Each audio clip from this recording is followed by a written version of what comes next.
Hey there, Shep. How you doing? Good. How are you doing? Hey, I just made it. I'm doing great. You squeezed right underneath that wire. Is Lisa with you? No, she's not going to make it tonight. She's got something else going on, I think. She said she was going to text you. Oh, well, my text has been blowing up, and I just haven't even looked at it in a while. Oh, okay. Sometimes it carries my brain off in too many other directions, and so I just have to kind of stay away from it. Yeah, I got it. Okay, everybody. Well, for those of you who are here, good evening, and welcome to classroom number 3 of the Quantum Evolution. So I want to get us all present to where we ended up last week. And so what I'm going to do is generate reading so that you can kind of have it in your mind's eye. All right. Uh-oh, wrong one. There we go. Principle number 2, reading assignment class 2, week 2. Open-heartedness and seeing through the eyes of perfect love. This principle reminds us that the world, our reality, and our experiences are shaped by our load-bearing walls. You're going to hear more about load-bearing walls later in the course, but for now, just relate to them as thoughts with emotion and limiting beliefs. 2 things. Thoughts with emotion. What's the difference between just having a thought and having a thought with an emotion? Is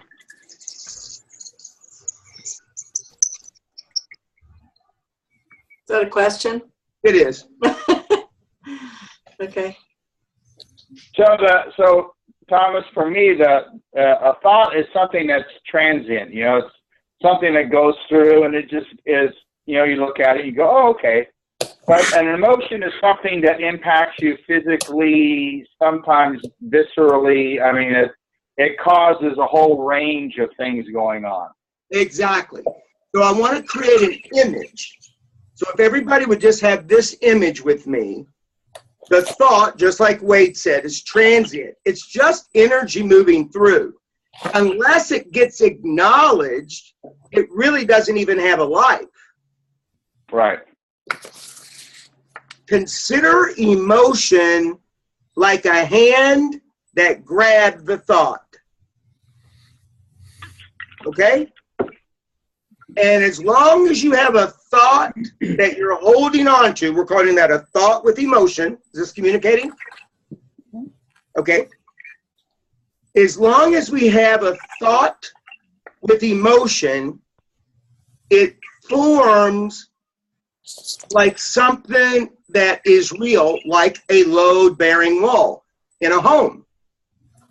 You know, if you knock out the load-bearing wall, you knock out the house, right? So you got to have, so this load-bearing wall is a visual that we're using relating to the small self, because we are out to dismember it. So we're looking at how is it put together? What does it have there?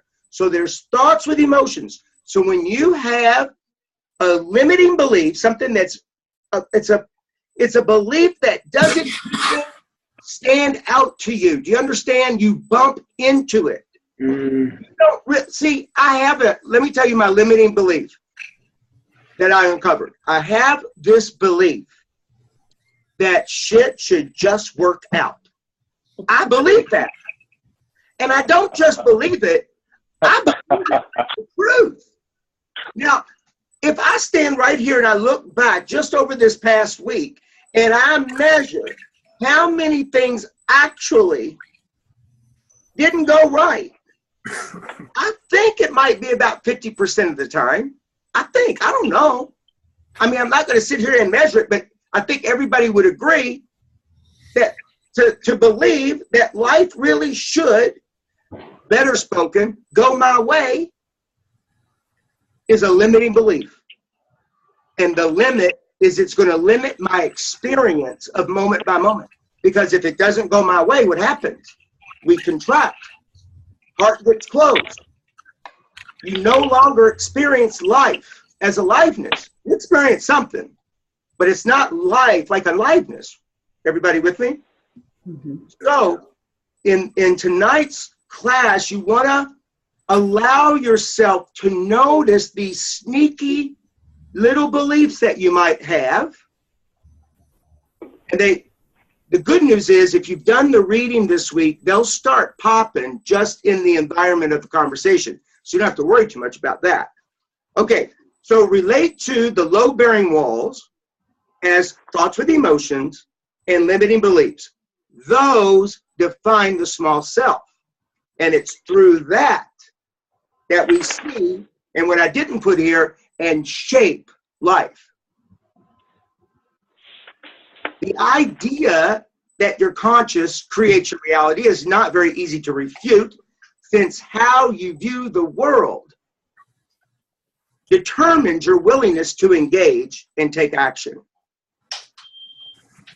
Okay, so hear it this way. How anything, any situation, any event, the world, me, how any of that occurs for ourselves. You get that? How any of it occurs for ourselves determines who you will be. And who you're being naturally has correlate actions. And the actions have correlate results. Are you following me? We've all been trained in creating who you're going to be in the face of something. Okay, we've all been trained in that. It's a very powerful angle to manage ourselves in life. But now you can hear something deeper. What you actually want to start practicing shifting is how whatever you're dealing with occurs for you. So I go to Denver, and I don't know how much I've told you guys about Denver, but I'll tell you a little tiny bit about the world of Denver. Number one, I love Denver, but it's very expensive to travel there on business. I mean, to get a hotel room, and I'm not even talking a good hotel room, I'm just talking medium and lower, it's $250 a night. I've seen Motel 6 at $189. Sure enough. And cars, you all have heard my story on cars. I mean, every now and then, I just have to throw my hands up and say, you know what? I cannot get a car. I'm going to have to Uber myself around that city because it's that expensive. Okay, so I share that with you because there's other little elements. Here's now the story. Every single time I go to Denver, every single time, and I'm so oblivious to it that until yesterday, I didn't even realize it. Every single time I go, I end up in baggage claim confused. I go, I never know where to go. It's a very confusing place to me, right? So every time I go there, I bet if we had clips or every time I went there, we would be on the floor laughing our butts off because I probably act the same way. I go, and then I'm like, oh yeah, I think I'll go over there. Then I go over there and I'm a little bit annoyed. I'm a little bit annoyed because it should not be this difficult. Remember my limiting belief? Shouldn't be this difficult. Who the hell built this airport? They should have thought this through. Stop him. Go. So the other thing is I never remember with whom I rented my car. And the reason I don't remember is because any place else I go, I get national. When I go to Denver, sometimes I'll get Enterprise. And then other times I have to get a really cheap place because cars are so expensive, and I never remember. So now I drag myself to baggage claim. I dig through my bag, find my travel file, open it up, hunt down the form, and I say, oh, okay, yeah, it's with whoever. And it annoys me. Not at anybody else, but at myself. It's like, how many times, Kuster, do you have to go through this ritual before you understand that you need to write on your arm who your car's with? But I just never learn, right? Well, you guys, this week, I landed in Denver, and I went down to baggage claim, and I looked around like, I'm confused. Oh, yeah. I went on over, who's my car with? Dug it out of my bag. And the moment I looked at who my car was with, it occurred to me, oh my gosh, I'm not annoyed. I didn't make anybody or anything wrong. It was the first time that I realized that something dissolved that gave me freedom just to experience the moment by moment by moment of just being alive. And that was all. And it didn't matter that I had to dig something out. It didn't matter that I was confused for a moment. It was like, okay, you ready for this? Embracing life unfolding. I let go. And now thoughts were just thoughts. I didn't apply any emotion to them. I was able just to be in the moment. It was so fantastic. And what I want you to know is that from that moment until now, that has been consistent with my experience. So, I changed that. I used to say, so I'm a couples and relationships coach. Well, I've changed it now. I'm a love mentor. Yeah, coach couples and relationships. I'm a love mentor. I'm interested in each and every one of us having a breakthrough in the reality of loving ourselves and loving our lives just the way they are. And I don't know what that looks like, but I know it's possible, and I know that's what I'm doing right now. Like, I have this deep experience of loving, like being comfortable in my own skin, okay? This reminds me of when I would lead seminars, you guys, and I couldn't get from the intention of the evening to get to the first conversation. I'm still reading the document here. Okay. Remember that you have the power to change first your perceived experience. Said another way, how that thing occurs for me. If it just occurs as life unfolding, that's a different occurring than, oh my God, I always do this. What's wrong with me? When am I ever going to learn? Or what's going on here that people wouldn't put this together in a way that it would make it easy for stupid people like me? Like that. Remember that you have the power to change first your perceived experience by seeing through the eyes of love. Now, I don't think I can say often enough that I'm not talking about love as an emotion. In fact, I'm never talking about love as an emotion, even though I am that love evokes emotion. Do you understand? We've collapsed them like it goes together. They don't really go together. Love can evoke emotion, but they are two different things. So seeing through the eyes of love simply means that it's a filter that breaks up our misperceptions. It allows me to see clearly that all is well. There's nothing wrong. Life is unfolding. That's what's happening here.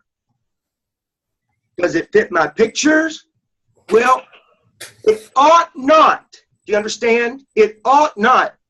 Given the ride is the ride that it is, I haven't met anybody yet that said, man, you know what? Life always fits my pictures. Nobody says that to me ever. But you want to know what they do? They hire me to help them have life fit their pictures. Do you get that? Now, that's not what I do. And I didn't even realize that's what people were hoping for. It's like, oh, would you coach me? Of course. What do you want to get out of it? I want life to turn out exactly the way I think it's supposed to be. I want it to match my pictures. So, ooh, this is going to be very expensive.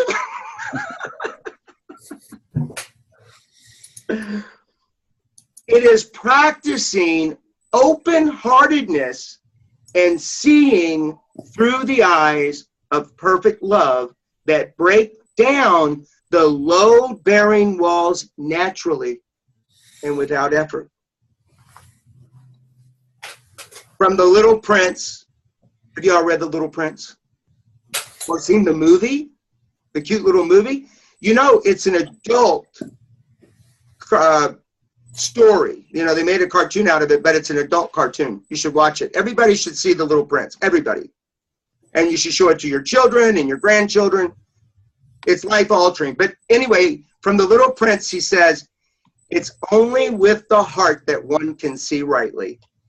What's essential is invisible to the eye. So your practice last week was to be with everyone on your path as being awesome with you, no matter how they may act or appear. Your job is to see them through the eyes of love. And through the eyes of love, people are the way they are, given how the world, events, and you occur for them. Did you get that? You're on film. Therefore, they're being the best they can be, given how the world occurs for them. Practice being awesome with them, constantly letting go of your pictures and being the life energy, love vessel that you are, and then go about your day as though it's true. So I want to hear from a couple of you. What opened up for you? What did you see? Just anything.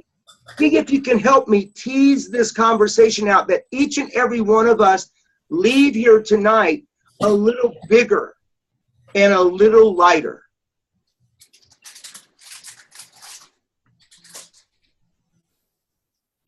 Okay, we have a raised hand from Jeannie Thomas. Beautiful. Unmute Jeannie.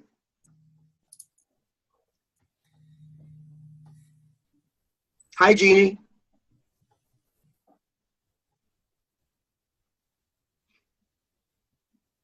Do you have her, Leonard? Yeah, I unmuted her. Jeannie, you may have muted yourself. Check your phone.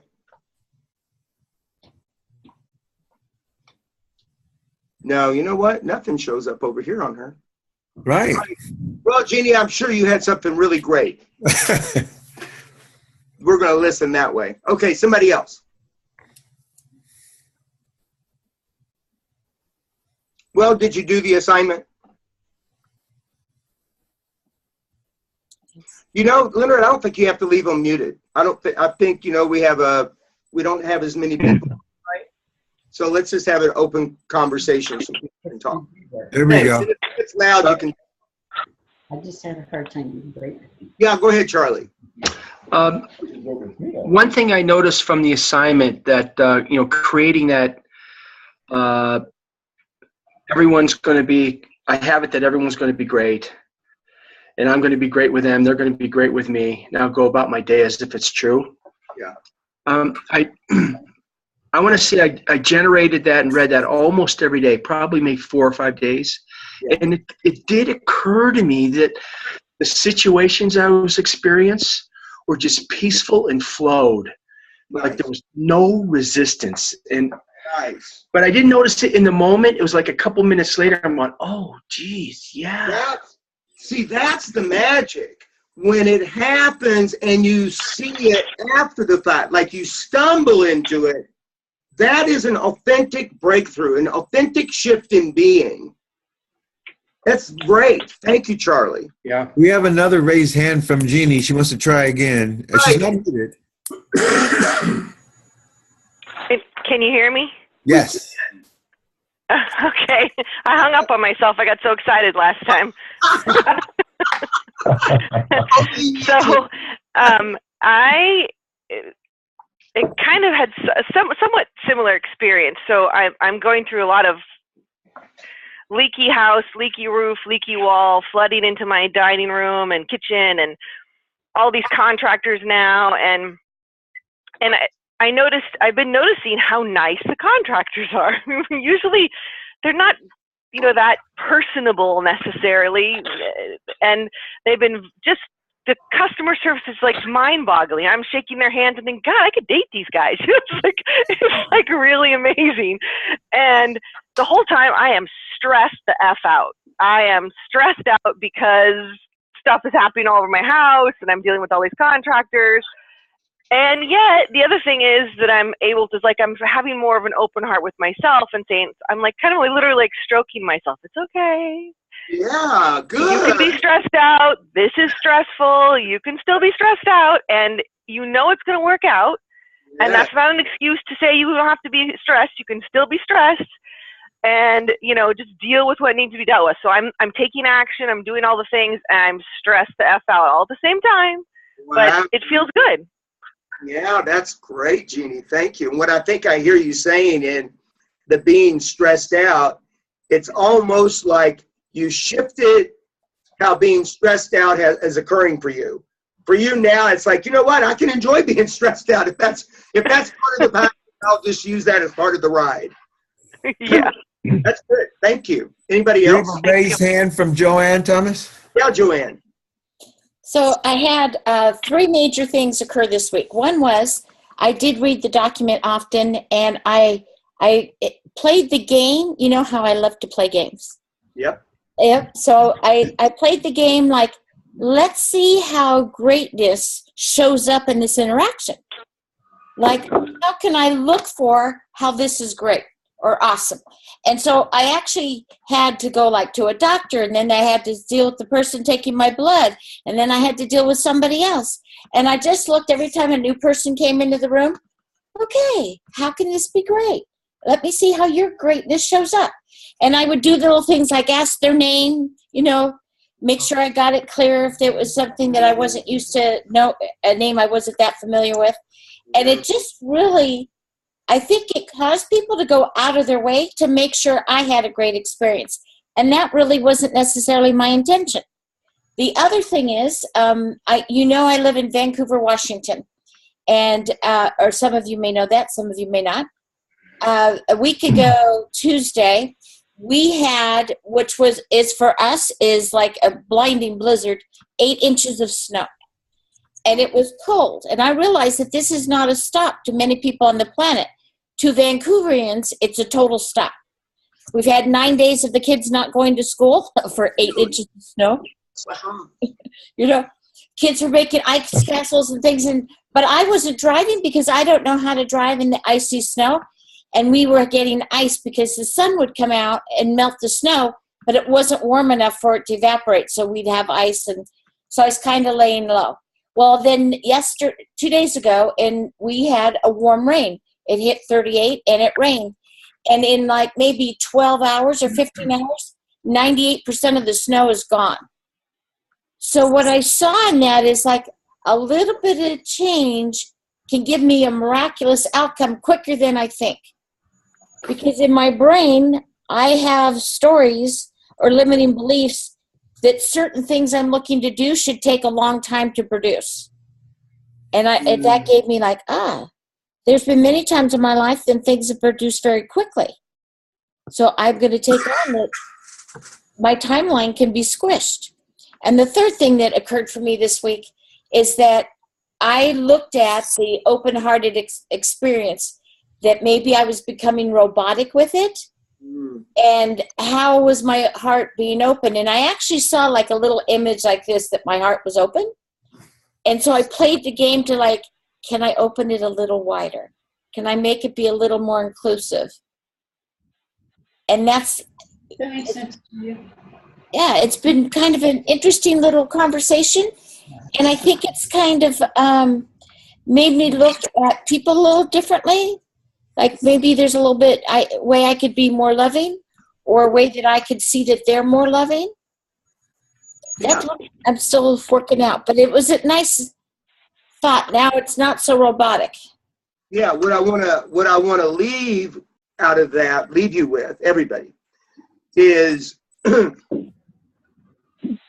if you could relate to being open-hearted, like there's the access to being open-hearted. What is the access to being open-hearted? Anybody? Bliss point. Well, that's a tool that can get you centered where you can feel open-heartedness, yes. Giving up resistance. Yeah, letting go. Simply letting go. At any moment of now, every single one of us can let go. The problem becomes, for some of us, is we look at, well, what do I need to let go of? What do I need to let go of? Yeah. That question will mess you up because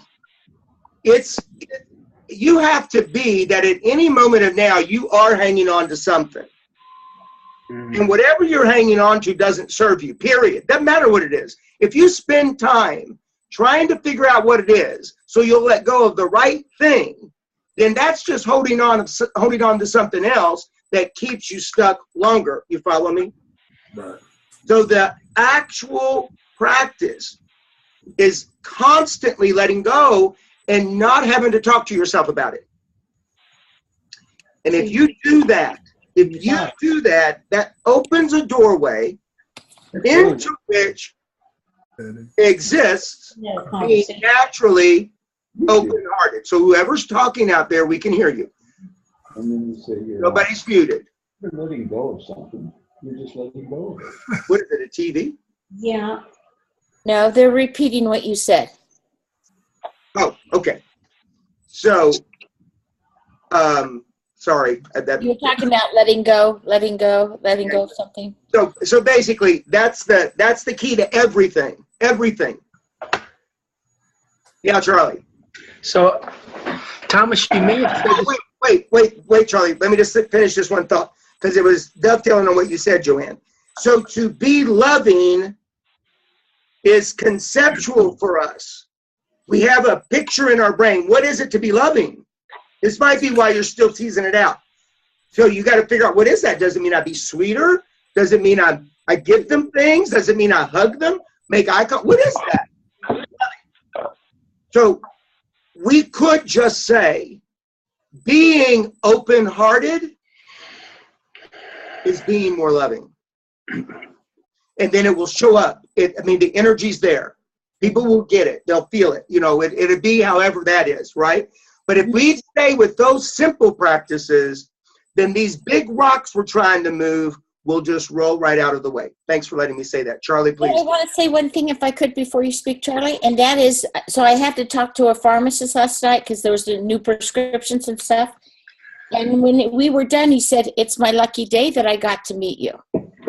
Like, I really didn't expect that, but I had been practicing being open-hearted every step of the way. Very nice.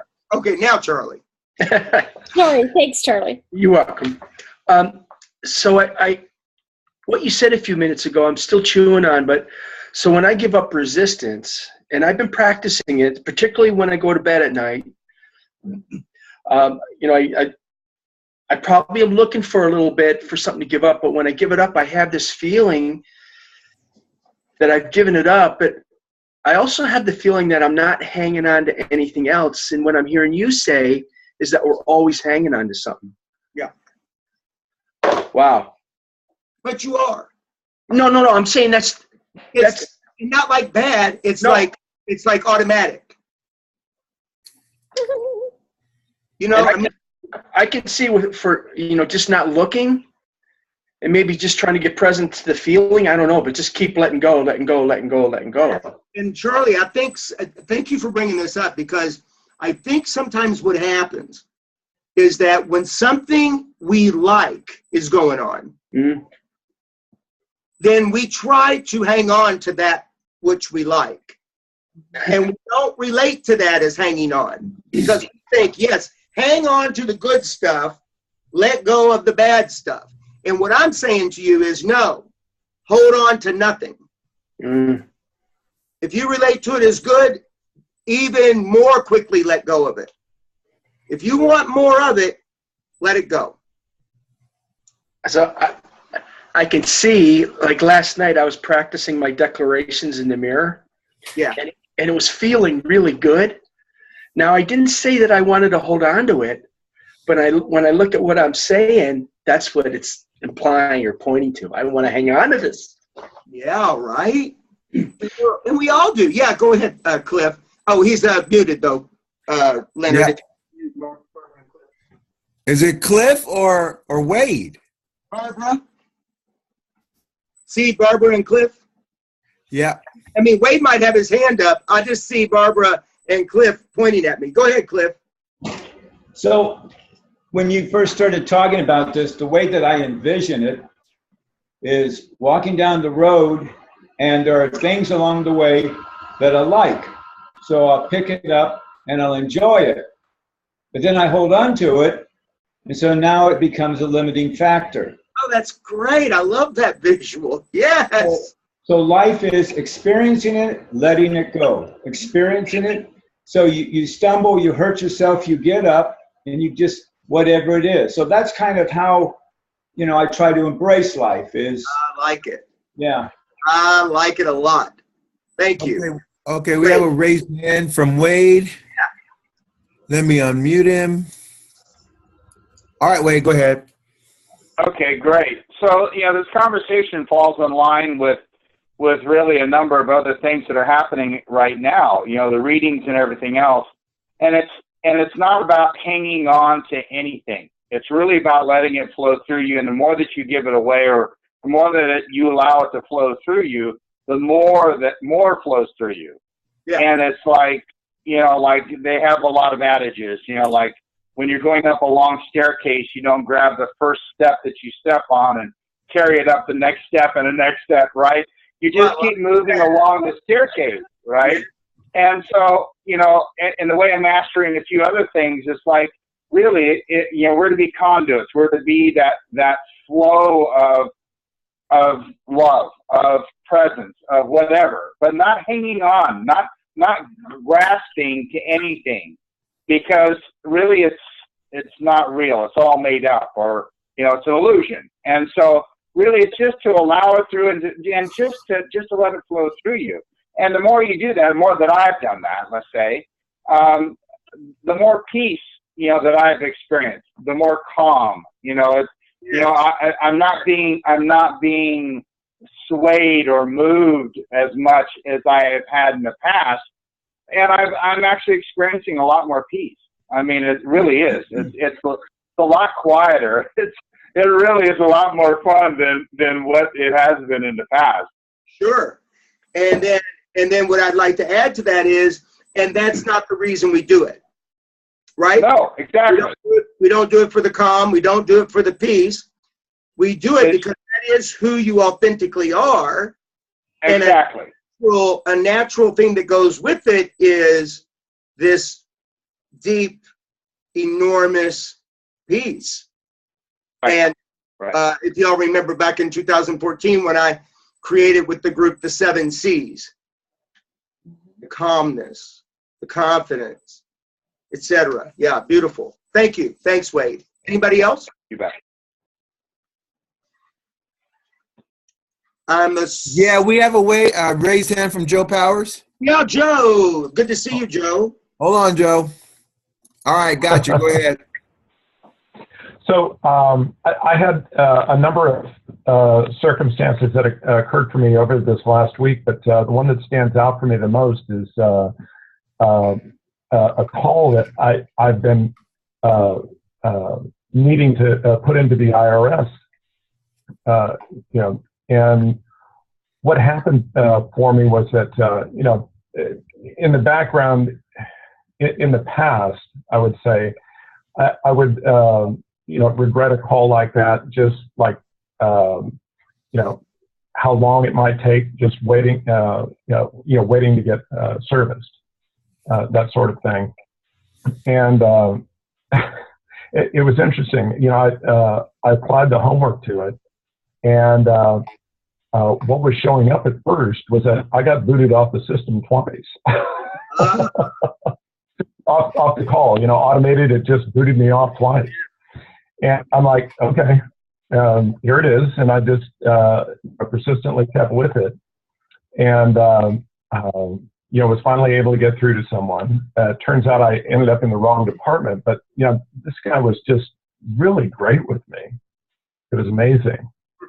And, he listened to what I had to say, and he connected me with a new department. Same thing. This person was just really gracious with me. And, still wasn't in the right department, So I finally got connected up with the right department. And, it took me 75 minutes of holding before I finally got to the person I needed to get to.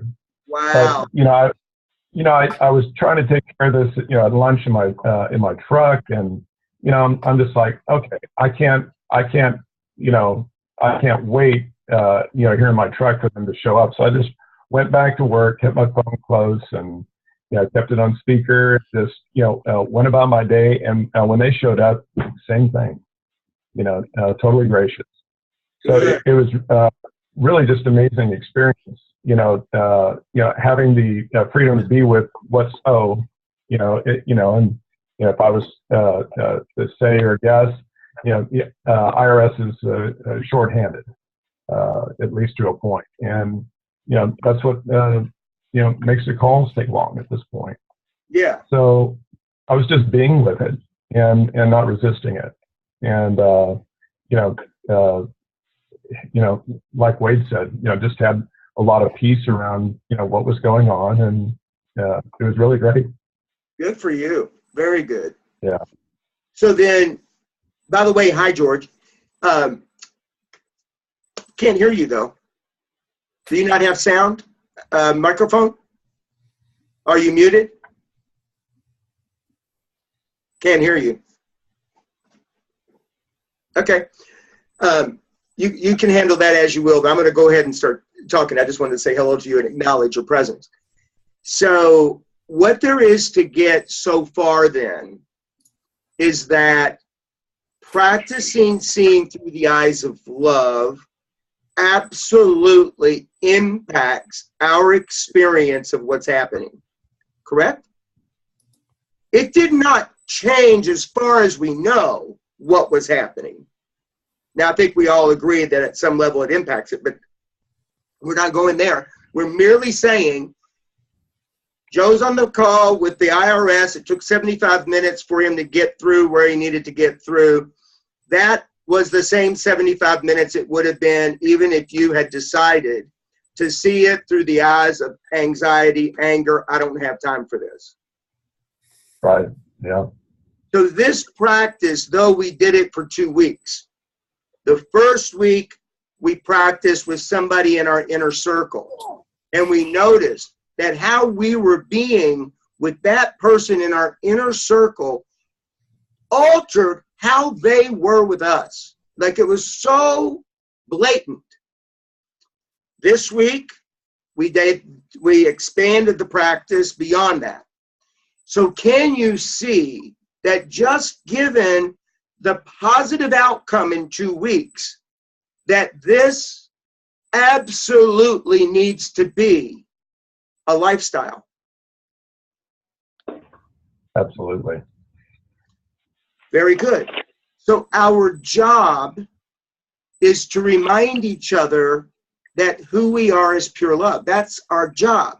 It doesn't mean I get on the phone and I call Wade and say, hey, Wade, don't forget you're pure love. Now, I guess I could. In this group with each other, we could do something like that. But in reality, how you remind someone that they're pure love is that no matter how they're being, you're being pure love with them. And they're reminded immediately. Yeah. Okay, good. So the intention for tonight is to experience and distinguish our feeling habits. So a feeling habit, by distinction, is taking a common thought. So imagine I can't remember who wrote it, and I can't even remember the exact statistics, so I'm just going to say, I'm going to make up a number, and you just know that this is not the exact truth, okay?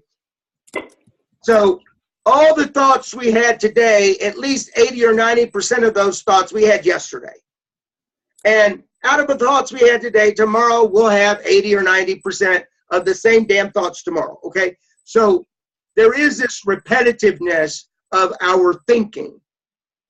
But I want you to consider that there's a common thought, a theme, if you will, to your thinking, and you take that common thought and you add a familiar feeling.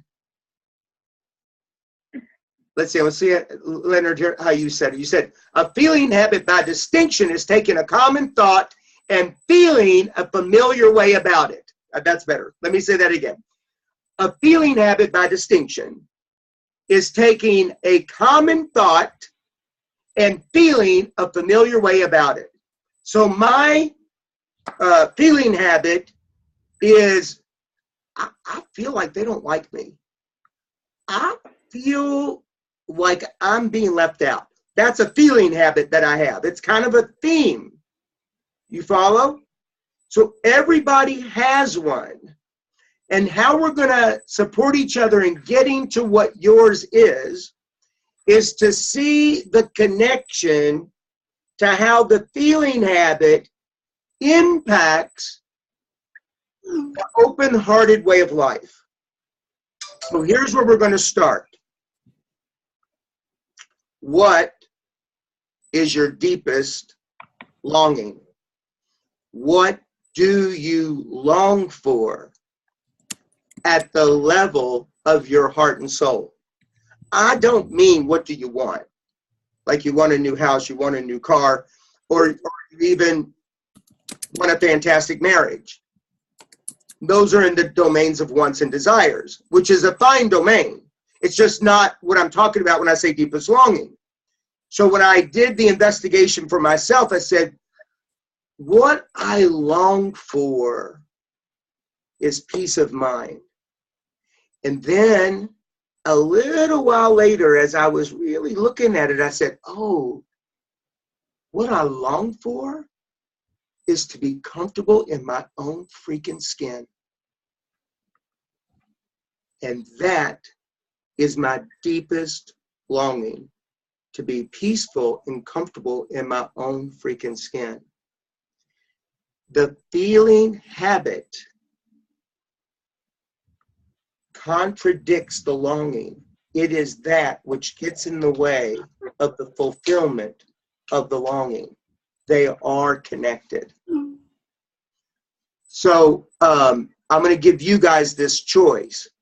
Would you like to get in a small group and dig into your deepest longing? Or do you want to stay in this little bit of a larger group, which isn't that large tonight, and do it together? So we're going to do it this way. We'll just go a show of hands. How many of you want to go into groups? Raise your hands. And how many of you would prefer just to stay in the large group? Oh, wow. Okay. Large group it is. Is that right, Leonard? You're muted, son. Sir. Leonard, you're muted. Large group it is. Okay, very good. So let's start working together. That means you got to open your mouths, though. You understand? I mean, I'm happy to talk, but you got to get involved. So unmute everybody so we can have a discussion. And let's work together on teasing out your deepest longing. What do you see that you long for at the level of your heart and soul? Okay, I got a raised hand from Wade. Yeah, Wade, please. So I don't know quite how to tease this out. So Thomas, you could help me. So it's like going home. It's like being home. You know, it's like that whole feeling of being loved and safe, and for me it's like that.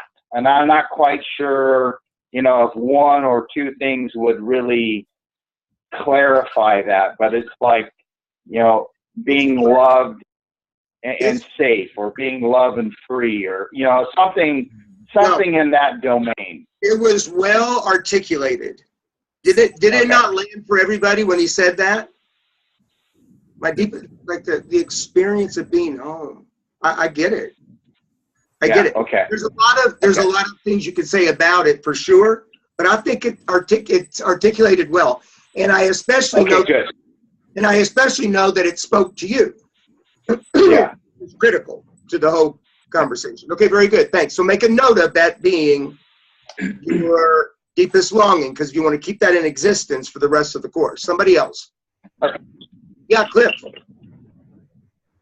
So it's been my dream my whole life to create things. You know, I have a certain drive, artistic drive, I guess, in various fields.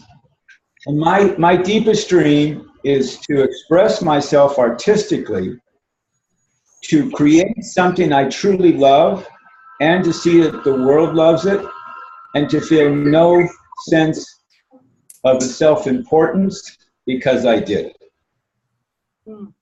I don't know if that is if I'm articulating that, but the thing that I guess I'll do the inverse. The thing that takes the fun away for me is when I create something and people like it, and then I think somehow that makes me important. It takes the fun out of having done it.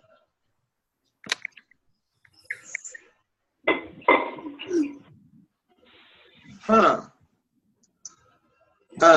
My distraction has nothing to do with you at this moment, Cliff. My screen is doing a crazy little dance that I don't understand. But so I got what you said, and here's what I can tease out of it. But it is articulated well. I don't know that I need to do anything with it, quite honestly. But if we were going to make it simpler, where you could say it in a short version, it would be my deepest longing is to be creatively expressed in the world. I mean, and that would include people loving it and enjoying it. And then it sounds like, unless I misunderstood what you said, can everybody hear me? Mm-hmm. Okay, so your feeling habit is something around the lines of feeling important or something like that, something that you feel that takes you out. We're not going to dig into that just yet, but that was just something in what in Landmark, they're talking about the everybody, and I can't think of the terminology, but everybody wants to feel important or has this need to be acknowledged. Right. And it's that need that I would like to live without it, because it's the freedom to be able to do something simply for the joy of it and not have it mean anything. So could your deepest longing be freedom? It is freedom. Absolutely. Okay. Perfect. Got it. Thank you. All right. Somebody else want to jump in here and share a little bit? There, my contribution. Yeah, I will. Thank you. I could relate to you, Thomas, in wanting to be comfortable in your own skin, and also, oh God, who was that just speaking? Cliff. A minute ago. Yeah. Cliff, yes. To that creating, having the freedom to create. And maybe it is feeling comfortable in my own skin, because what I kind of jotted down was fitting in, feeling confident about myself, being fulfilled. I always feel like I'm searching for something and I'm never going to quite get it. So I'm not sure how to articulate that as a longing. A longing, yeah. So if you just feel like, so I got everything that you created and I can hear it as a deep longing. And I think yours is relatively consistent to mine, feeling comfortable in your own skin. And then the feeling habit is whatever I want is just out of reach. I feel like it's just out of reach. I feel like I'm never going to get there. So your feeling habit popped right out immediately. I would write both of those down for now and allow it to expand if it should, because it might. But for now, I think that's pretty powerful. Okay. Thank you. We got a hand raised from Barbara. Literally, a hand raised from Barbara.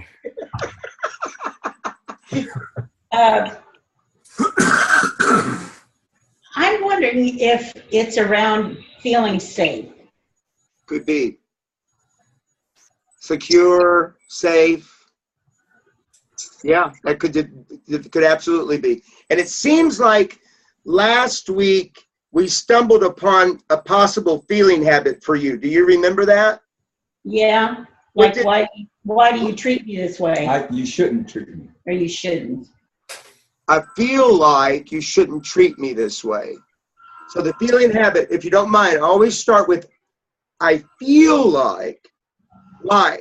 Because a feeling habit is not authentically a feeling. It's actually a common thought, and you add feeling. That's what has it stick. That makes sense? Yeah. So I feel like that you don't treat me well, or people don't treat me well, like that. I'm not treated well. And what I long for is to be safe and secure. See the connection? So we're going to connect them together as we go. And I'm also wondering if it's, it doesn't matter. Nothing I do, it matters anyway, so why even do it? It feels like nothing I do ultimately is going to matter, so who cares? Mm-hmm. Yeah, we'll make note of that. So you can allow that to continue to open up, and just notice the feeling habit is always in the way of fulfilling your deepest longing. Always right in the way. We have a raised hand from Joe Powers. Yes, Mr. Powers. Well, this conversation is great because it's helping this out for myself. Always feels sad. What for myself is that everything that well, not everything, but things that my heart's desire, my heart's longing is out there in front. I'm not. It's not. It's just out of reach. Yeah, it's not. It's working towards it, but just out of reach, if that makes sense. Yeah. So, what is your deepest longing?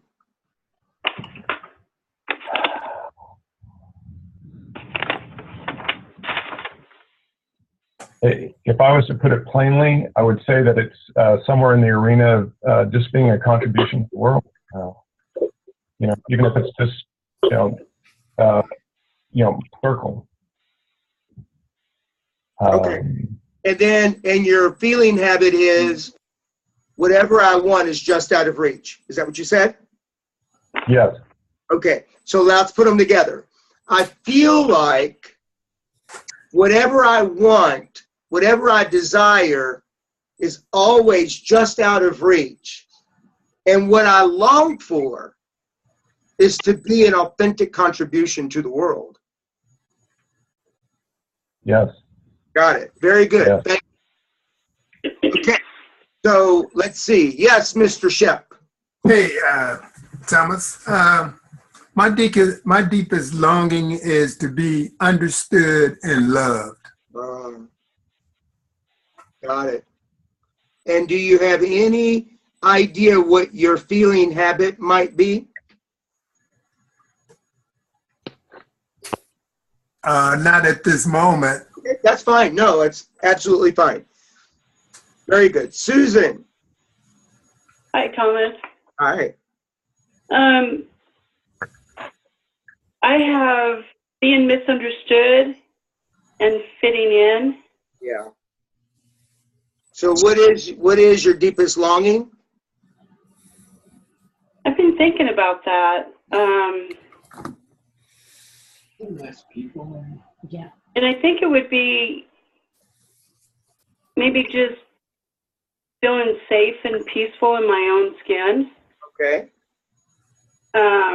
Maybe So- love has. Huh? So the feeling habit again.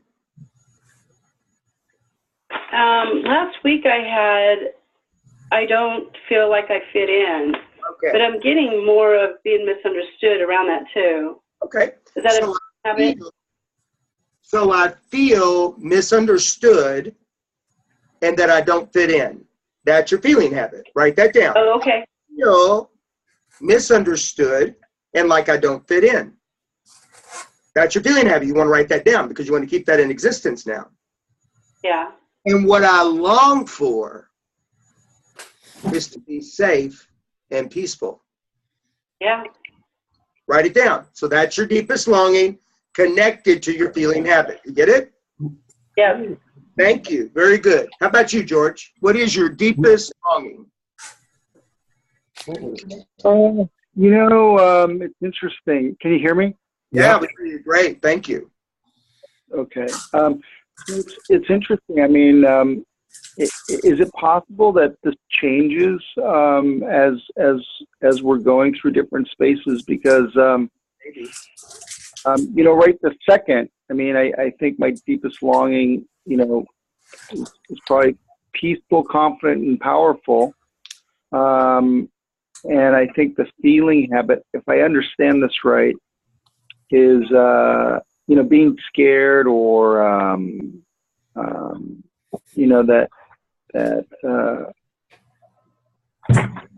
Well, that I can't get stuff done. Okay. Yeah, very good. So, Or I'm gonna get in trouble. I'm gonna get in trouble for. so I want you to say it like this. I feel like I'm always going to get in trouble. That could be a feeling habit. Or I feel like I'm never going to get things done. Now, given I know you so well, I know that one dominates you.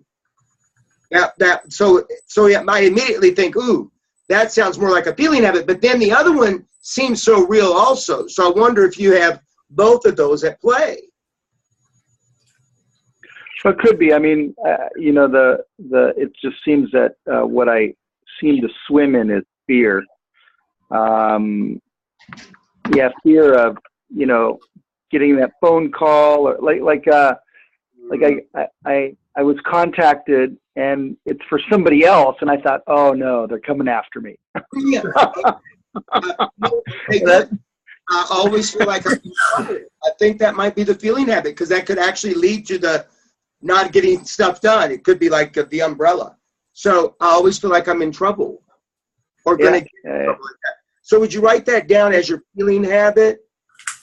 Because that feeling habit interferes with your deepest longing. And the deepest longing, you said, was powerful. What was the other? Powerful and peaceful? I'm sorry. Peaceful, confident, and powerful.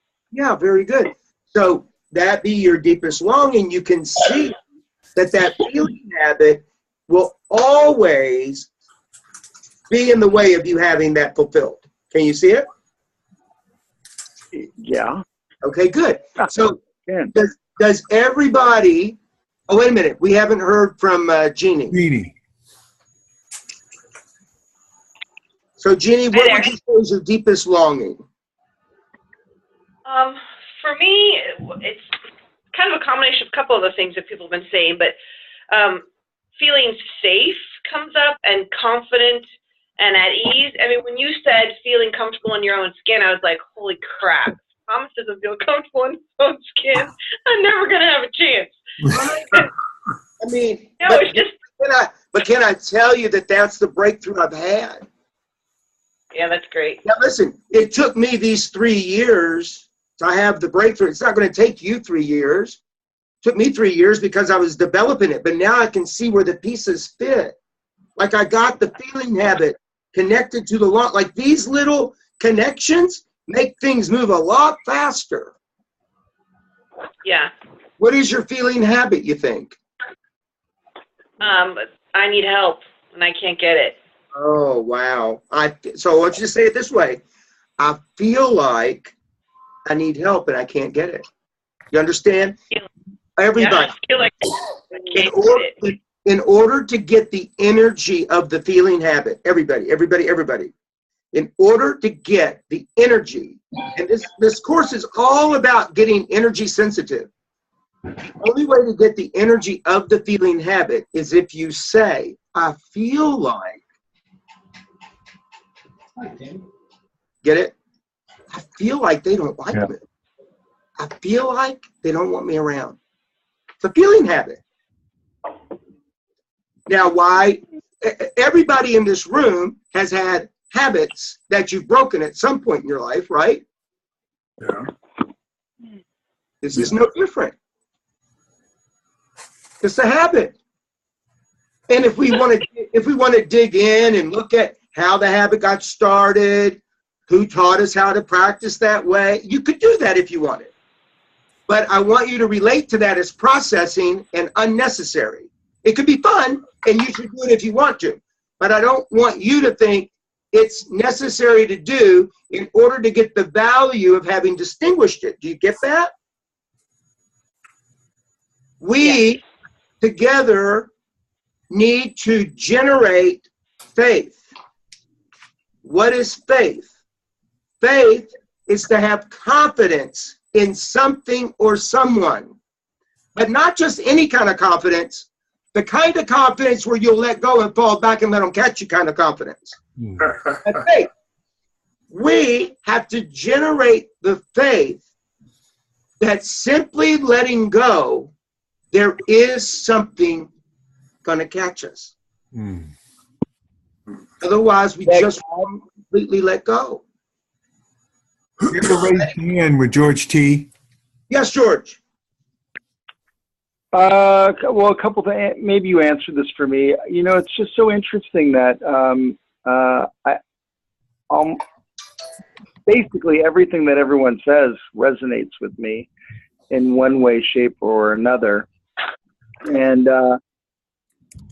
so and then I think right now, maybe after, you know, I raised my hand and then you were saying that we go through it until we break that habit. So is that what you're saying? Is that we get stuck until we break that habit? We get stuck in a habit until we break that, and then we're gonna bump into another one just because we're alive?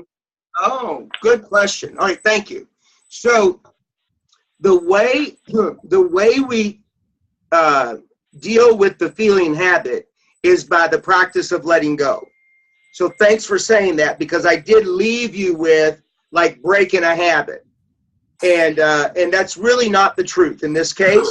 In this case, you're going to practice letting go of the feeling habit. So this is going to be very powerful for you, George, if you'll take it on. Very, very powerful. It may very well be the most powerful thing you have done since the last real breakthrough you've had. And that is, if you can get, I feel like I'm always in trouble, and you get that as a feeling habit versus some truth,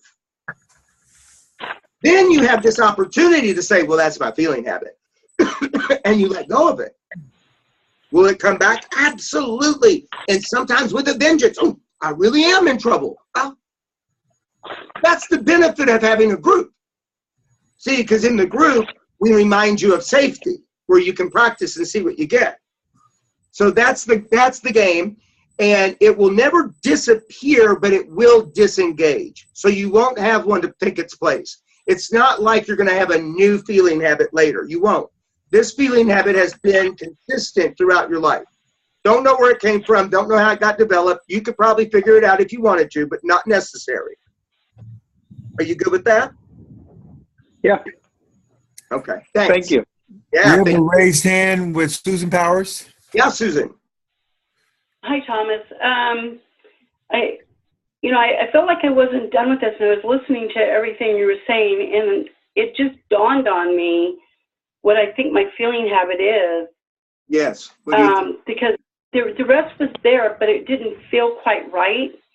And I think it's not, the feeling is I don't feel equal. Oh. Wow. That's Yeah. good. And it's like somehow So, everyone else. Will you recreate it as an is versus a not? Okay. So Let's try. say that again. I didn't hear you say that. Oh, you didn't understand what I said? I said generate it as an is versus a not. I feel like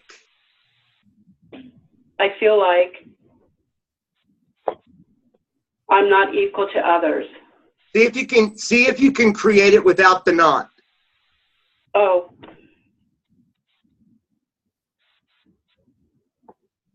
I feel like I'm equal to others? No, it might sound more like this, honey. It might sound more like I feel like I'm less than other people. Yeah. I feel like I'm less than. See, can you feel that more?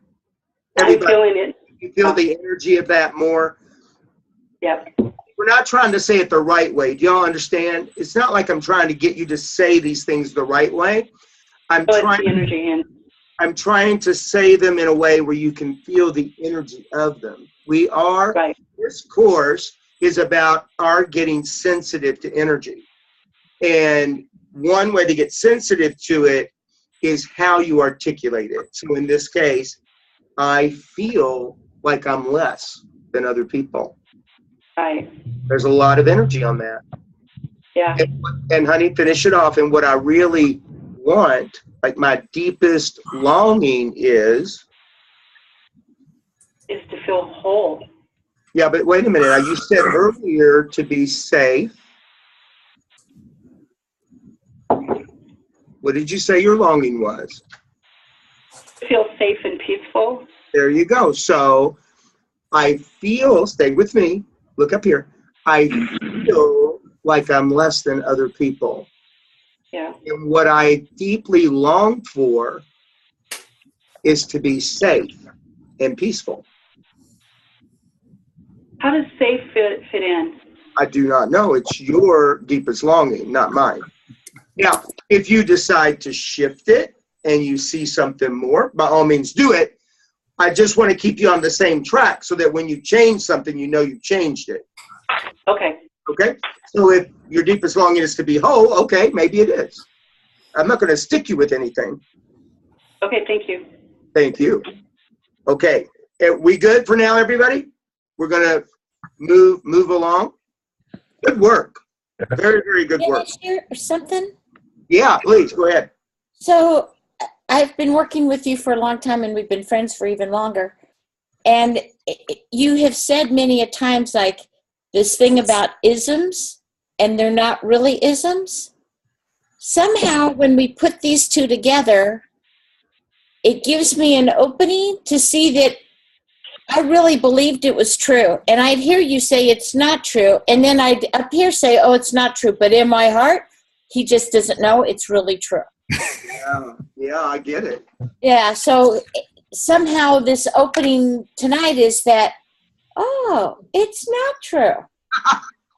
Isn't that great? Like you just were able just to slide right into home base. Yeah. That's the nature of what we're doing. The nature of what we're doing is, listen, the only work I'm asking you to do is the simplicity of the assignment. And the hardest part of the assignment, I think, for most people is just practicing their meditation. I think that's probably where a lot of you fall out. And, you know, I'm not going to beat you up for anything. I'm just going to say this. The meditation is hard for me, too. I'm not one to look forward to sitting still somewhere. Right? But what I gain, see, meditation has a lot of purpose. But one purpose, and the purpose that seems to serve me most, is that I get very present to life being really perfect right this second. And it allows me to be with that regardless of what else is going on. In that moment, my relationship to life and aliveness is perfect. And I use the meditation so that I can get that. And if I get that and go into my day, that's a different day. If I don't get that and go into my day, it's not like a bad day. You can see this adds something. And I don't know what that something's going to be. I just know that it's true. So that has me do it. And it has me do it in a group with you so that I know that I'm on the hook for it. You want to relate to your participating in this group with us. You want to relate to it like being on the hook for something. Do you follow? Not like a burden, but like, listen, I don't know about you, but there's a lot of other things we could be doing tonight. Really. I mean, I love billiards. We are into it, man. I could watch 2 or 3 episodes in a row. But the value of being connected to each one of you and to use that value to have me on the hook for something provides me with a life I could never, ever, ever, ever give myself. I'm inviting you to play like that. Yeah. And I promise from the bottom of my heart, I promise that what we're doing not only works, but it works without effort. There's no hard work. You just wake up and you see something you didn't see before and you're like, wow, what the hell? Okay? So I hope that is enrolling to you to put in what you haven't. And, I try to keep those meditations at 10 minutes on purpose because I figure, okay, we can do it for 10 minutes. Listen, I don't know if you all know this statistic or not, but in the 1980s, do you know what the attention span was for people, average? 20 minutes. Whoa. Yeah, well, think about it. You only had 5 or 10 TV channels. Most people didn't have computers, no cell phones. So every now and then you get interrupted by a landline call or you had a PTA meeting. I mean, there just wasn't a whole lot of distractions. Today, 9 seconds. Oh, no. The average person looks at their cell phone 150 times a day to check emails, text, because we are as addicted to the digital dopamine influx as people are to a drug that would do a similar thing. Is that crazy? I mean, I know it's true. I know it's true for me, okay? When Raphael said to me, it was the beginning, little brat. So I took him to dinner so his birthday is New Year's Eve. So my daughter's too. Really? Courtney. My sister also. So really? So we try to go out a different night because I want to do something for New Year's. And so anyway, we went to the Cheesecake Factory for dinner in downtown San Francisco. And while we're having dinner, he's so slick, this guy. He says, so Tom, I think we should have a New Year's resolution for this year. Okay, you guys, I don't like New Year's resolutions, okay? Me neither. No. People think because I do the kind of stuff I do that I'm into, like resolutions and a lot of positive thinking. I am not into any of that shit. You got it?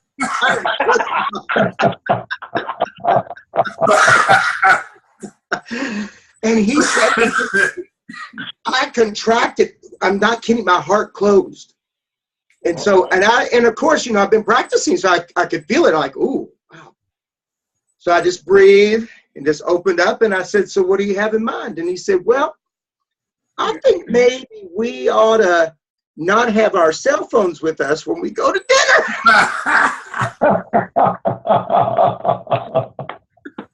Now, you guys, it was so upsetting. I did not express it. Okay, I did tell him later. I said, you just don't know how upsetting it is. to hear you say that. Now, y'all want to know why it was upsetting? It's not upsetting because I can't do it. I mean, believe me, it's going to take something to do it. It was upsetting because he has no idea to the degree that I already have.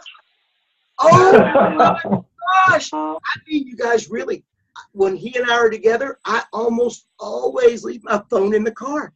I had it that day because I had just launched the 30-day lovers challenge on Facebook, and I wanted to see what kind of reception it was getting.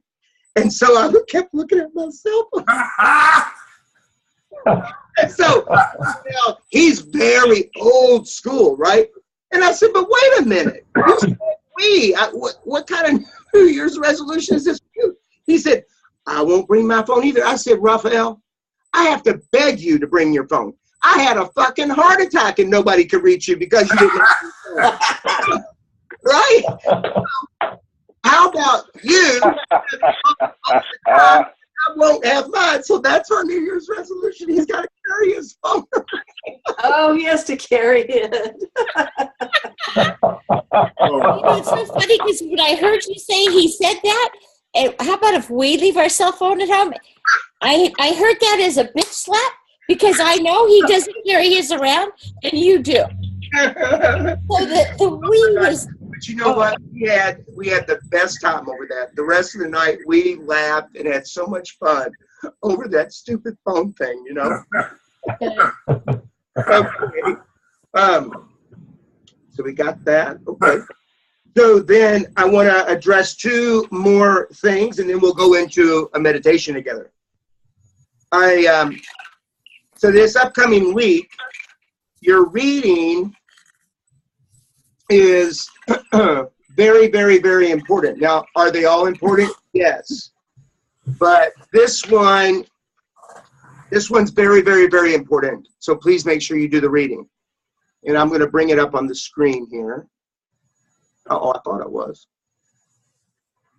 Uh-oh. My computer's not happy tonight. I don't know what's going on. So there it goes. There you go. Can you all? Thomas Kuster is starting screen. Oh. Is it doing crazy stuff? Yeah. Yeah. Yeah. Let's see if I can make it go away. Oh boy. Oh boy. It's making me dizzy. Oh, there we go. Nope. Yeah. See, I don't know what's happening. Is that weird? Yeah. Wow. Oh my goodness. Well, Alice, I brought it up on my screen and it's not dancing. I don't know how to share it, but. Well, I don't care that it's being shared. I'm trying to make it all stop. Like I'm just trying to go back to normal. But it won't.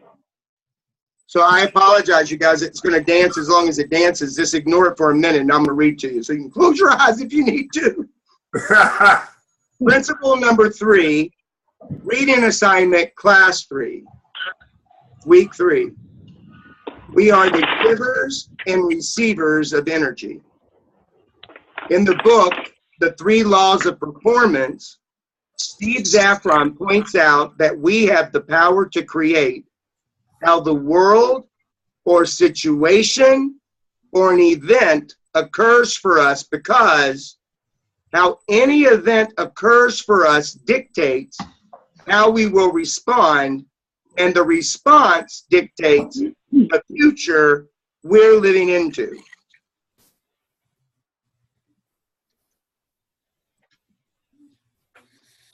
We are the givers and receivers of energy, including divine energy, the energy that is forgiveness. When that energy, the divine, flows freely through us, then our view of everything is dramatically different. In fact, it is a purified view where misperceptions and illusions get corrected. This naturally lends itself to a you with peace. When that energy is thwarted, interrupted or stopped by some version of fear, it changes the view. This view perpetuates misperception and delusion, which leaves us guilt-ridden, leaving peace simply out of reach. This energy, this life energy is love. It is perfect love. Distinct from an emotional response, which perfect love will evoke, it is the master of our universe, the building block of all that is real. Now listen, that is a mouthful, and I know that. What I'd like, if you can, is anything that you heard in that.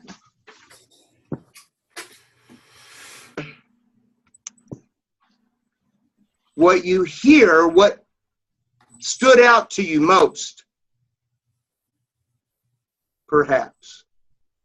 I am trying desperately to get the computer back while I'm listening for anybody to talk. Anybody? Okay. That was rather lengthy to pick up on just one reading. Yeah, got it. Ready to stop. Well, hold my hand on it. When I hold my hand on it, what do you see? A bunch of stuff. Oh, okay. You see my screen. Several screens, yeah. Oh, okay. Yeah. So my fingers holding it, and when I let go, they all start dancing again. I got a little message that said something about my CPU being overloaded. Should we all call back in or something maybe, or start over? No, because we're wrapping up. This will be the possible breakdown will be as I won't lead you through the meditation, which means you've got to go immediately online and do it. Well, actually, Thomas, we can still hear you fine. So we don't need to really see the screen per se for you to lead us through the meditation and thinking. Hello? Oh, yeah, I'm here. Stop it. Unless he doesn't want to have his finger on the button. Well, that's the thing. It's like the distraction of this screen isn't going to let me. Do you want me to play it on my computer Yeah. so people can hear it? You can try it. Okay. But as Cliff said, let me just pull out a couple of things on this before you do it, okay? Sure. So we are the givers and receivers of energy. So just like Wade said earlier, we are simply vessels. Landmark distinguishes as we are nothing where life shows up.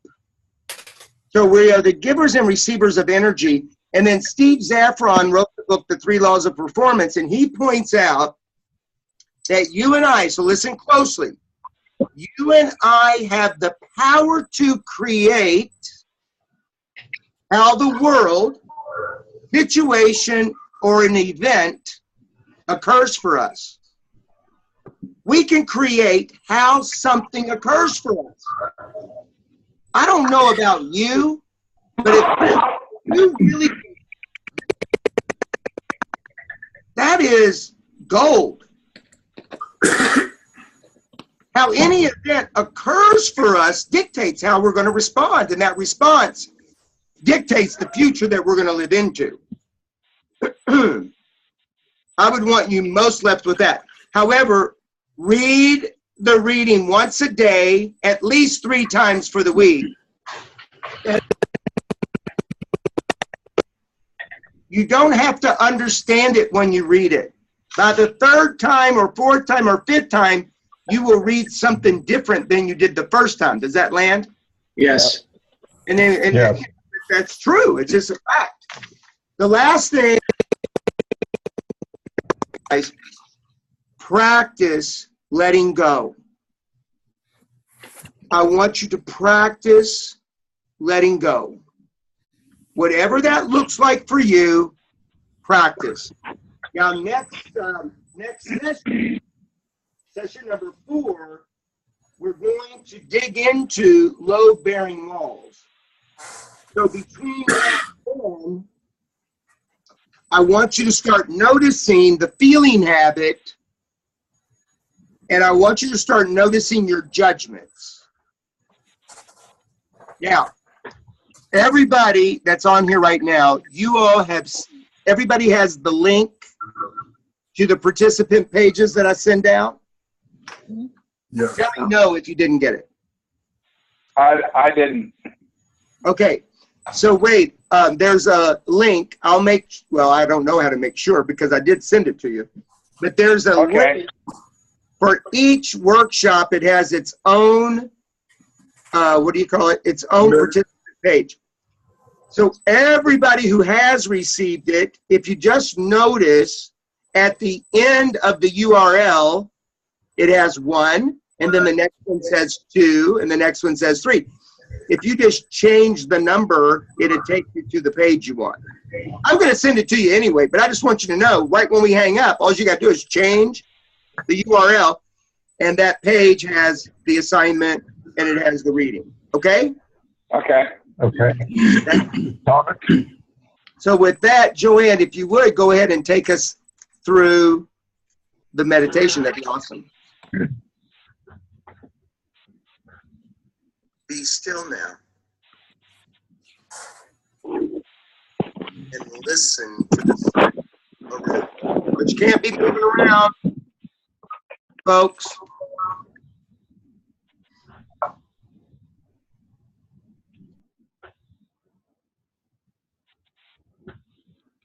What happened, Joanne?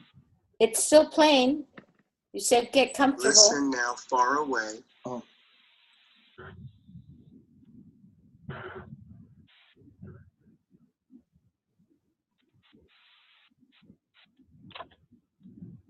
Closer.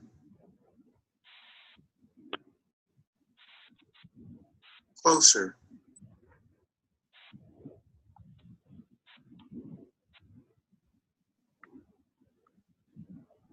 And now listen to the sounds that are close.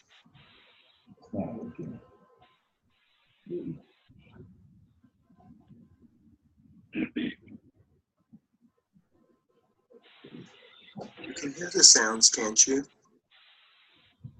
Perfectly.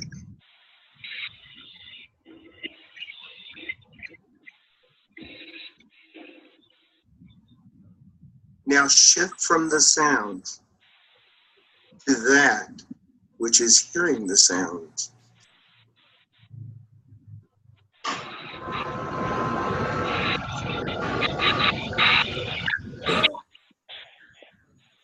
What sound does that itself make?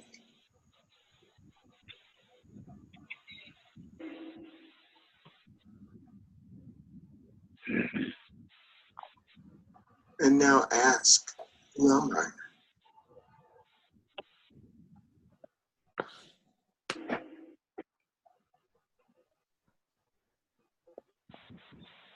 Breathing now gently but deeply. Noticing any tension from your head down to the spine of your back. And let go. Breathe gently into the tension and let go. And as you breathe into the tension, let go of any expectation. In other words, you're not asking it to go. In fact, it can stay forever.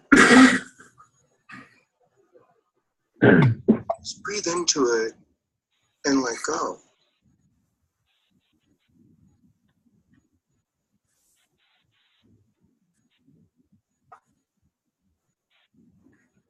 Continue to feel the sensations in the body and allow yourself to locate contraction and tension. Bringing your breath gently to each one. Listen to it with the breath. Allowing it to be what it is. And letting go of any resistance to it. feel the body.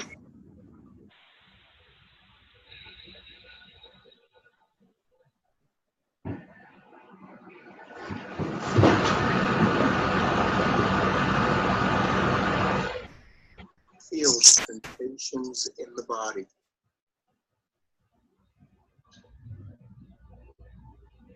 Feel the sensations in the body just as they are. Letting go of resistance. Breathing gently into every part of you.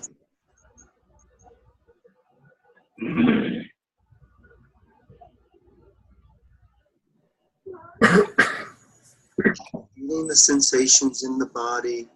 Feel the breathing.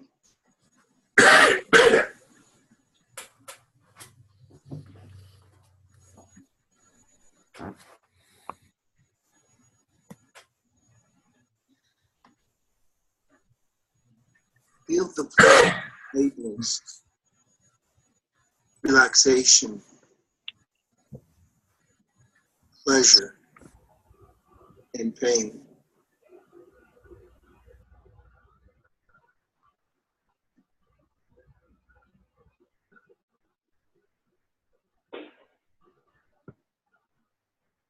And now let the attention shift. Shift from the sensation in the body to that which is feeling the body. What is that which feels?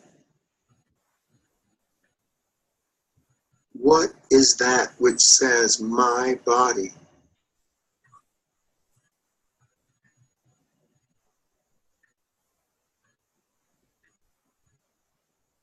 And ask, who am I?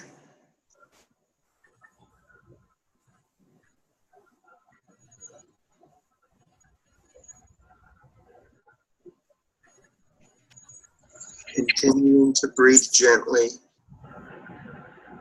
continuing to hear sounds and feel sensations. Bring your attention to the heart. Open the heart space.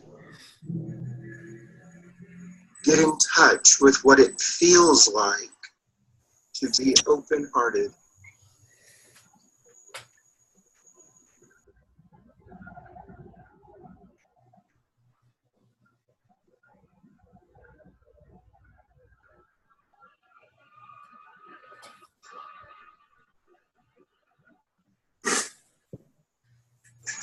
Let the eyes open gently and look and see what is here.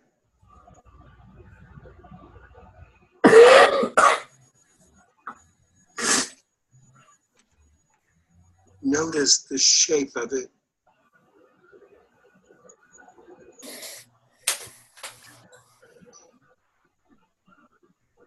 Notice the color of it.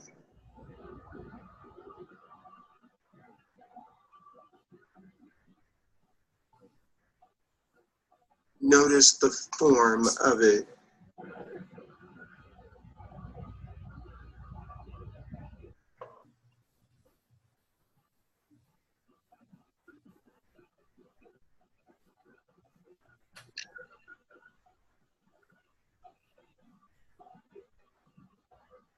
And now let your attention shift from that which is being seen to that which is seen. What is that which sees?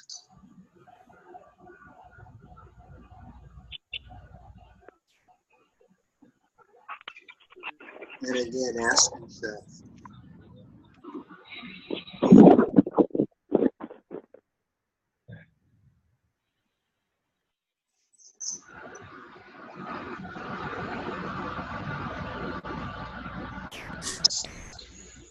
whatever arises to be experienced, experience it, letting go of any resistance. Experience whatever is here. Life is unfolding.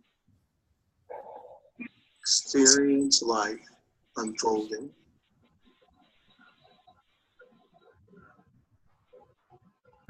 And throughout the rest of the day, whatever arises to be experienced, simply experience. And then shift your attention from the experience to the one that experiences.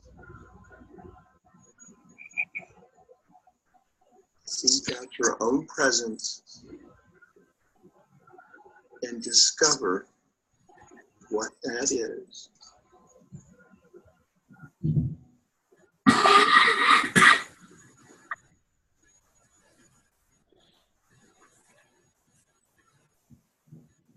And continue with the rest of your day. Thank you, Joanne. You're welcome. So I sent out an email, I guess it was on, I don't know what day it was. Anyway, a few days ago.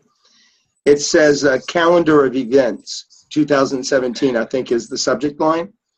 If you guys would please go into your spam or your promotional folders to see if you can find that email, I'd really appreciate it. February 2nd is going to be our next live event in person, and I want to make sure that you let people know that they can come and be there. And you're welcome to send them that calendar of events. However, you need to know that the links on that, thank you, Wade, yeah, the links on there, I don't know if they work when you forward, you know, pay links and stuff like that, which isn't important in this case. So if you would, because I know a lot of you haven't gotten it, because I get a text message when you open that email, so I know who's opened it. The same with the other emails. Last thing, on tonight's email, which will have your link, I'm going to include directions on how you can whitelist. Did I do that already? Mm-hmm. Is that a yes? Yes. Yes, I did. Oh, okay. So in that case, I won't send it to you again. If you didn't see the whitelist, look in your spam. It's probably in there. And that'll help that the emails I send to you won't go to spam. Anything anybody wants to say to complete the evening? It was very good, you guys. Great class. Great work. Thank you, Thomas. Absolutely. Thank you, Thomas.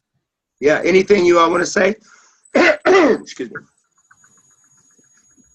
All right, well then I'm just going to take a moment and acknowledge each of you before we go. So I want to acknowledge you, George.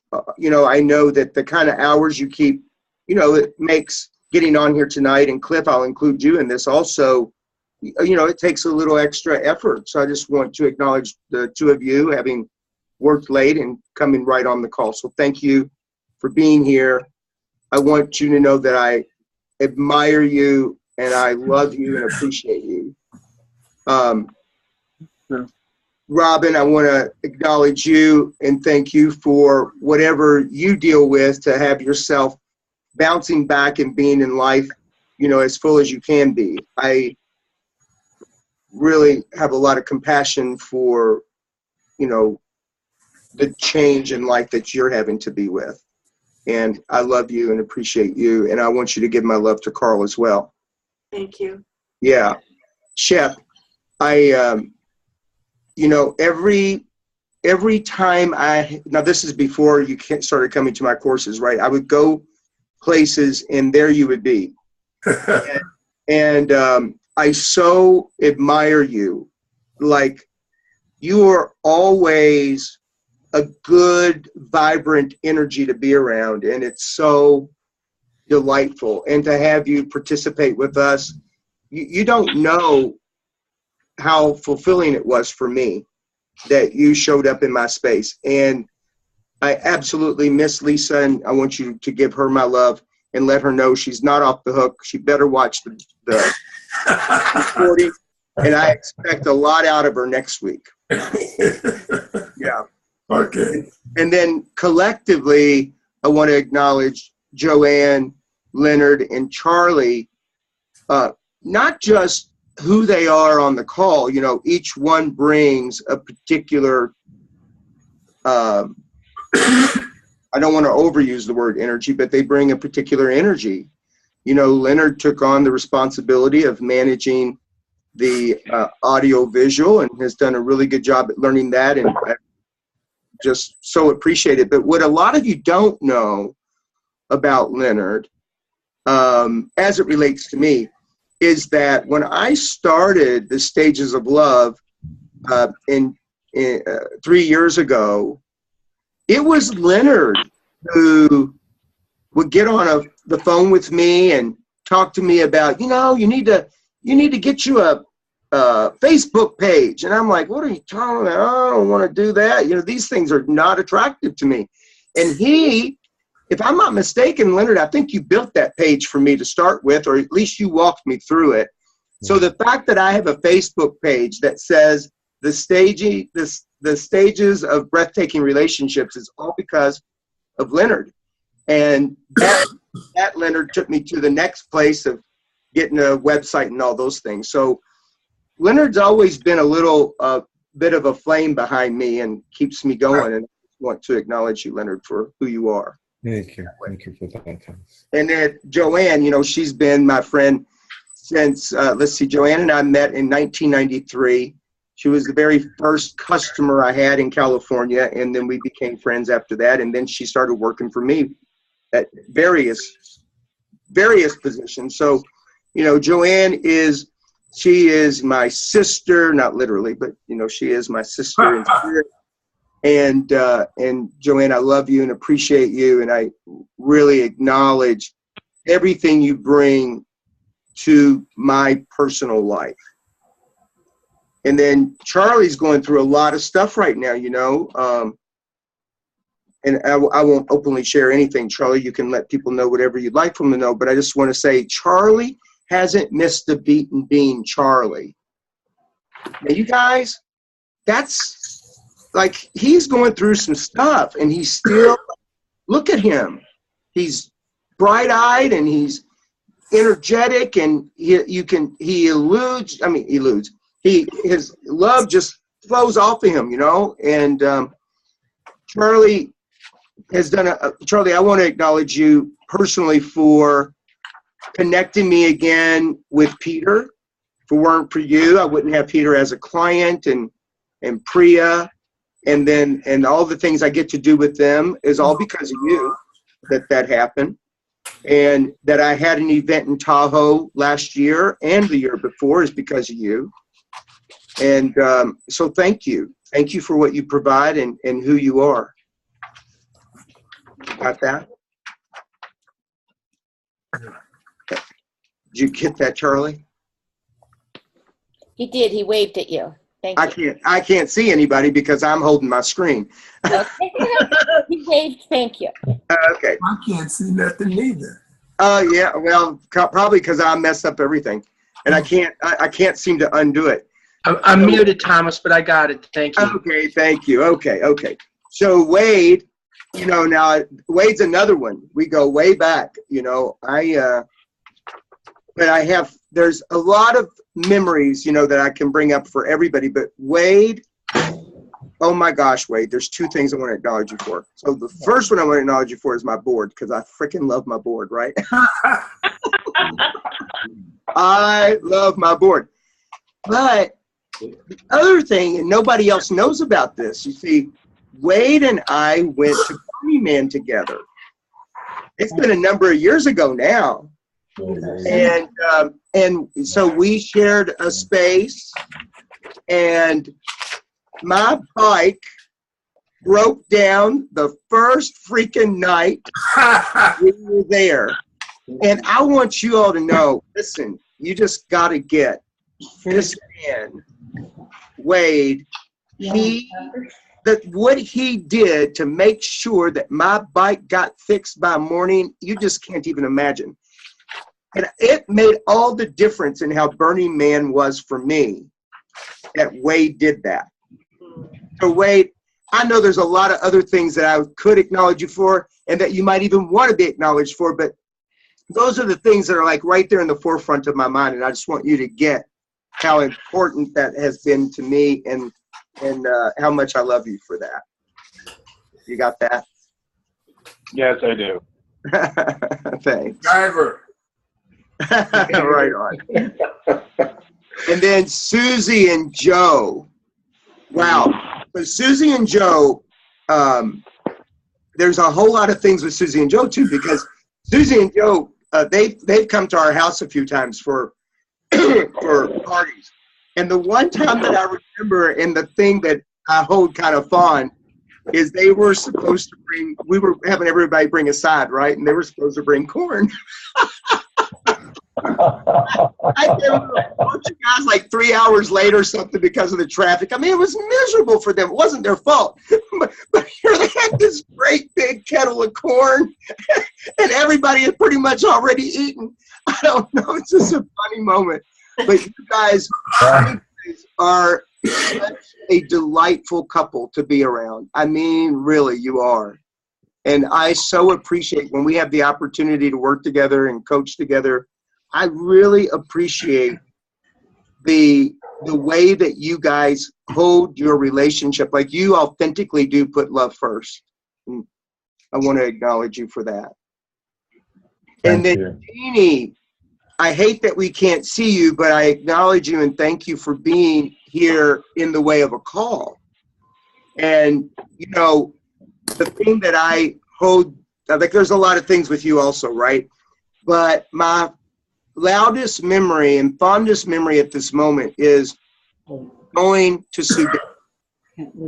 And you made Sudan, Africa a whole lot easier for me, because I don't know, you're just a good caretaker, man. You took charge and took care of things, and you made sure that Raphael and I were in good shape. And I don't know, it really felt good. And I appreciate you, and thank you for being in the courses that I design, and offering your input and your intellect and everything that you provide. Thank you. Thank you, Thomas. Yeah, you're welcome. And then Cliff and Barb.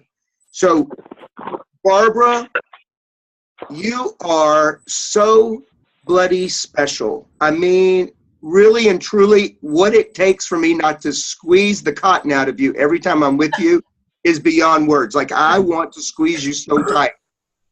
And I know that you go through your ups and downs like everybody does, but you're dealing with your health, and you do it with such grace. And I really acknowledge and appreciate that about you. And Cliff, you are freaking adorable, man. You are just a delight. And everything that comes out of your mouth to me is brilliance.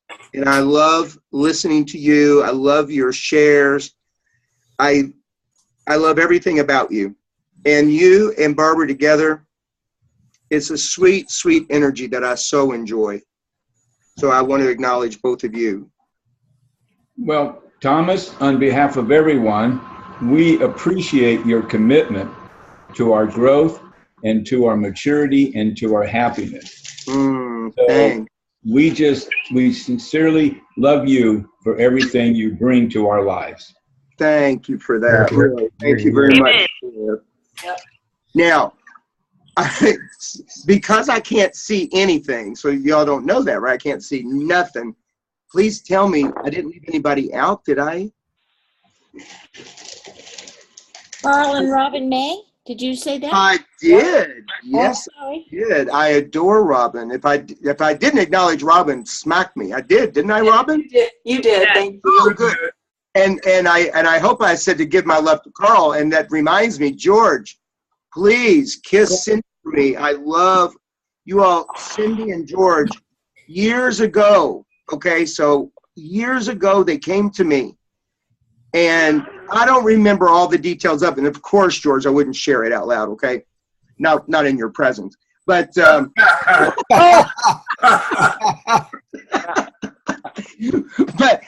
but you know, we had an interaction, and it altered the three of us forever. And I do mean really forever. Like, we have a connection today that never would have been had we not had that conversation. And now they have the 3 most beautiful children who they brought to our house for a Christmas party. And it was so delightful to have your family in my home. I can't even tell you. And people talked about it for days after the party. Who were those kids? They were so cute and so intelligent and all these things, you know. If you could have heard them, George, you would have been so proud. So make sure you get my appreciation, okay? I will. Thank you. Okay, everybody, do your assignment, okay? Let's really and truly embody the work we're creating together and have it be real. I love you. I appreciate you. I honor you. I respect you. Have a wonderful evening. And I will talk to you next week, okay? Okay. Thank you. Bye. Everyone. Everybody. Yes, it is.